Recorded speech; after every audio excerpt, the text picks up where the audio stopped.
Hai pendengar semua, selamat datang dan mendengarkan audiobook dari Audiotune.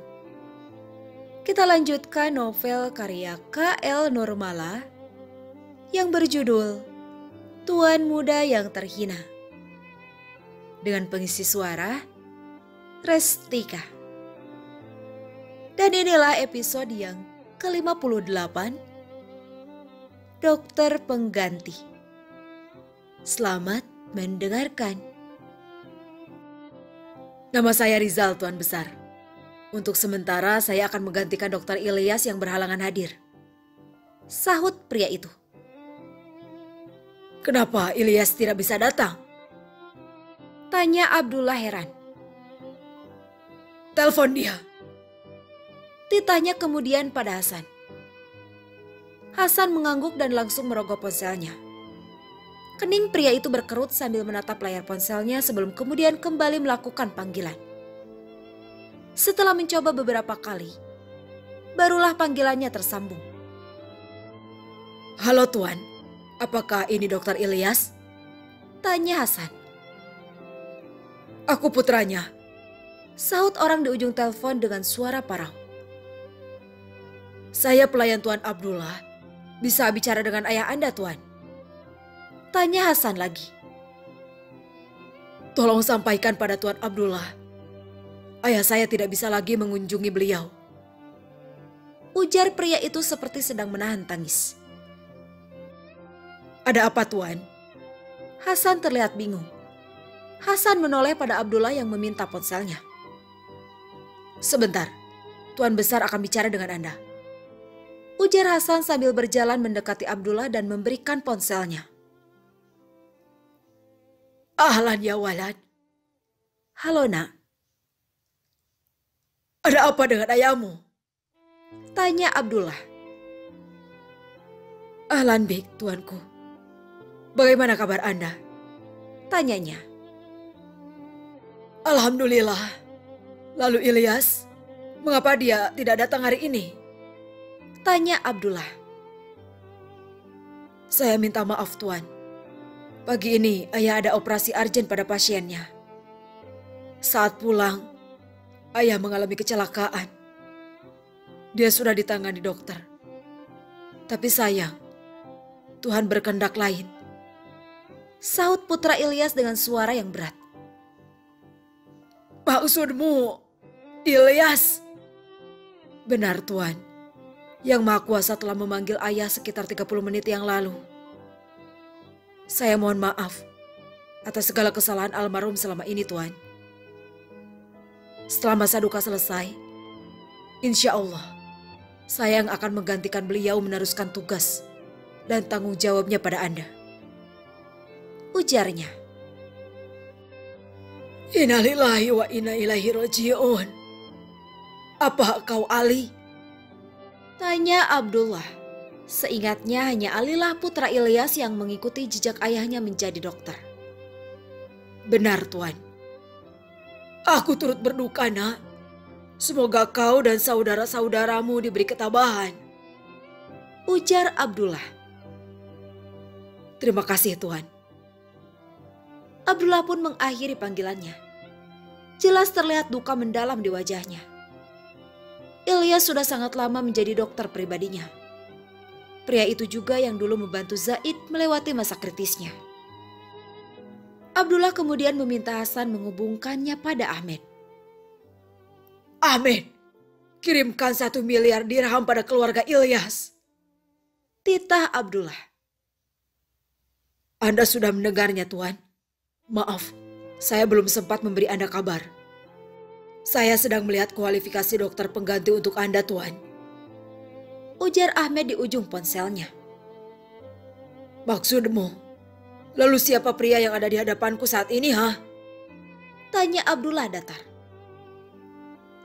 Jadi sudah ada dokter penggantinya? Siapa namanya? Pihak rumah sakit belum ada yang memberitahu saya. Ujar Ahmed bingung. Namanya Rizal. Kurasa kau mulai menua hingga tak bisa bergerak cepat lagi. Ujar Abdullah tanpa ekspresi. Dokter Rizal. Gumam Ahmed. Tak lama Ning. Mungkin Ahmed sedang mencari data dokter itu di Al-Fatih Hospital.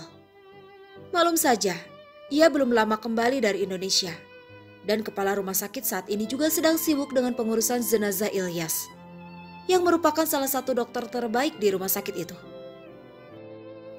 Saya lihat kualifikasi dokter Rizal baik, Tuan. Sambung Ahmed. Bagaimana dengan Ali bin Ilyas?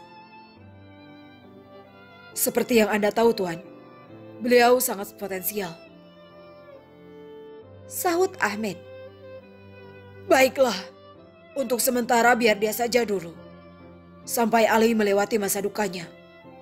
Pungkas Abdullah sambil menatap tajam pada Rizal. Baik, Tuan. Panggilan pun diakhiri. Hasan, berikan rekam medisku padanya. Biarkan dia mempelajarinya sampai aku selesai dengan semua ini. Titah Abdullah. Baik, Tuan Besar. Hasan pun mempersilakan Rizal mengikutinya ke ruang khusus perawatan Abdullah. Sepeninggal dua pria itu, Arjuna ingin menanyakan sesuatu. Namun urung karena melihat Abdullah yang kembali menelpon seseorang. Ahmed, selidiki kecelakaan itu. Minta beberapa detektif menyelidikinya. Titah Abdullah dengan raut wajah dingin. Arjuna dan Natasha saling menatap heran. Dan Abdullah menyadari hal itu. Bukankah kalian akan bertemu Ibrahim? Tanya Abdullah mengingatkan. Benar, tapi bukankah ada rekan sesama dokternya yang meninggal? Kami akan mengurungkan kepergian kami. Kakek tidak usah khawatir. Ujar Arjuna. Terserah kalian saja. Hei kau, minta pelayan membuatkan aku teh. Titahnya pada seorang pelayan yang berdiri di ambang pintu dapur. Arjuna dan Natasha mulai menikmati makan siang mereka. Sesekali mereka mencuri pandang pada Abdullah. Raut wajah Abdullah yang sulit diartikan menggelitik keingintahuan mereka. Terutama Arjuna. Apalagi setelah mendengar titah Abdullah pada Ahmed tentang penyelidikan itu. Apa mungkin Abdullah mencurigai sesuatu? Kakek, boleh aku tahu kakek sakit apa? Tanya Natasha pada akhirnya. Untuk apa kau tahu? Kau bahkan bukan dokter. Jadi percuma saja aku memberitahumu. Sahut Abdullah datar. Natasha mendelik manja pada Arjuna yang mengulumkan senyum padanya.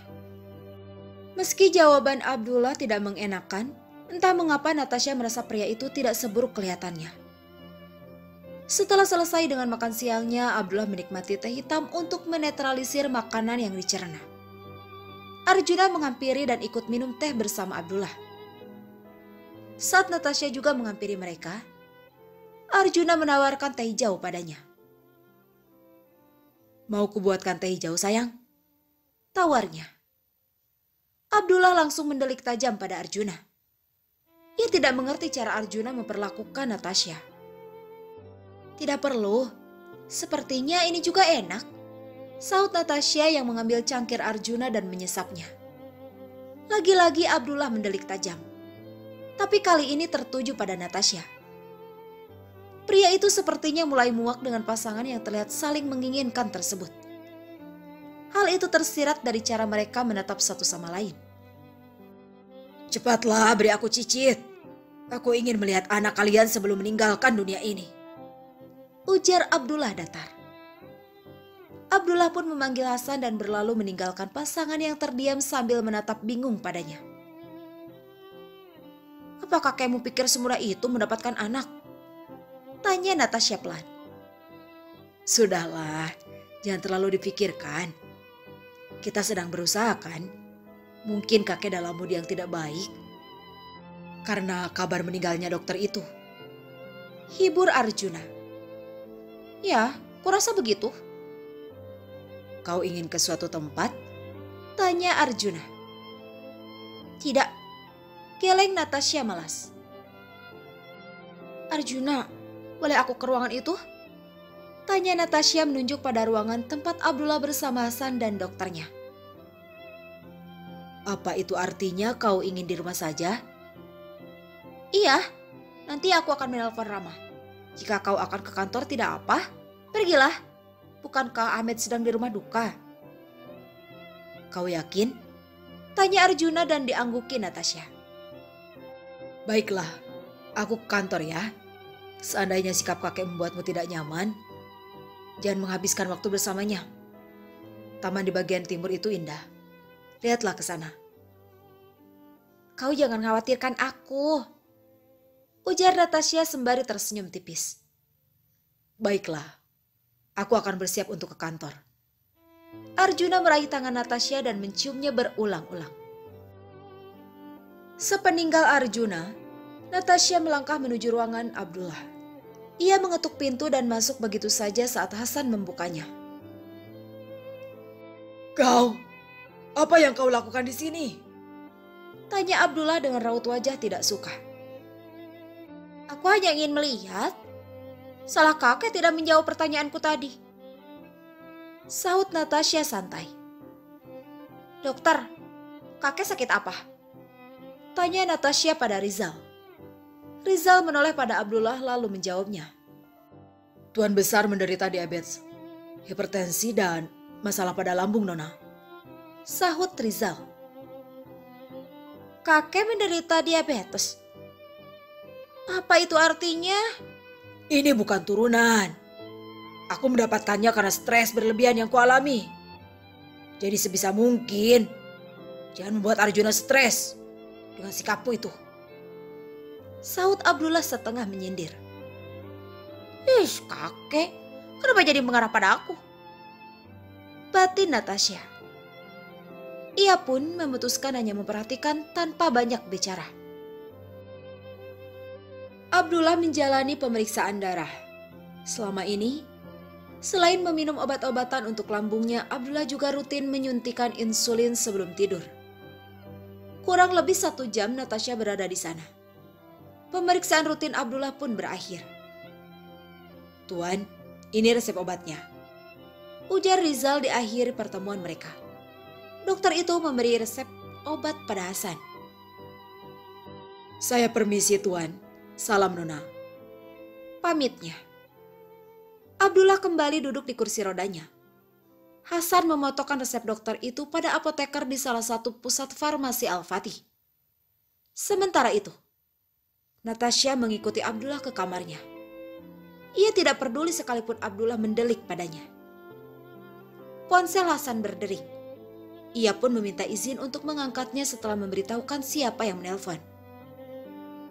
Hasan keluar dari kamar dan meninggalkan Abdullah hanya berdua dengan Natasha. Iya, halo. Hasan, mengapa Tuan Besar diberi resep yang berbeda oleh Dokter Rizal?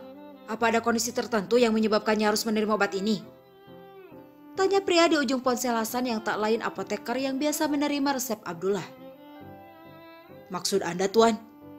Tanya Hasan bingung. Karena sejujurnya ia tidak mengerti benar tulisan pada setiap resep yang disodorkan padanya. Aku akan bicara pada Tuan Ahmed. Untuk sementara, jangan bicara apapun pada Tuan Besar. Ujar apoteker itu. Baik, sahut Hasan. Hasan mulai merasa gusar dari pembicaraan tuannya dengan Ahmed di meja makan tadi. Sepertinya dokter itu bukanlah rekomendasi orang kepercayaan Abdullah tersebut. Lalu siapa yang meminta Dokter Rizal datang memeriksa Abdullah? Bersambung. Episode ini telah usai. Jika suka, jangan lupa tekan tombol favorit di audiobook novel ini.